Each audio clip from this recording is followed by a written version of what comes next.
来看这到底是无钱修理，还是讲平淡修理咧？有民众呢，伫咧家己是看到一台车，这车身甲玻璃呢拢有害去，而且这车主呢是用毛啊甲这车壳甲包起来，佮继续来驶车。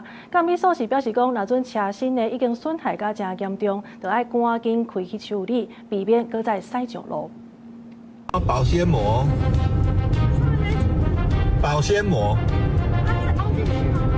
他用胶带保鲜膜，它变成车吗？对，这样厉害了吧？驶伫车路的轿车车身已经变形，后壁玻璃破去的所在，佮用帘布甲保鲜膜甲包起来，看起来是真危险。伫家己市区经过这台车的民众，甲画面翕落来放伫网络，大家拢感觉安尼的车实在无适合继续来驶。这种车在路上行驶没看过，可是确实很危险。 怎么说？你看起来感觉很危险啊，驾驶也很危险啊。那路没有办法看到后面啊，后面的人也蛮危险的。咱嘛危险，安尼也敢搁驶哦？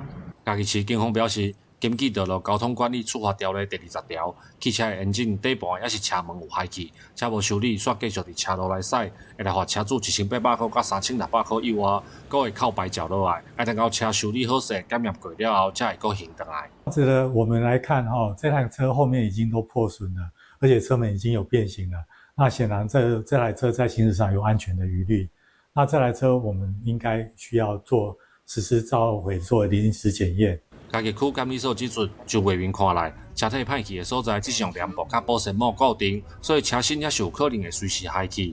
建议车主也是爱心修理，唔通阁继续驶。这种车驶上路，唔但违法，嘛较会造成事故，影响到其他用路人的安全。记者林慧婷，家己报道。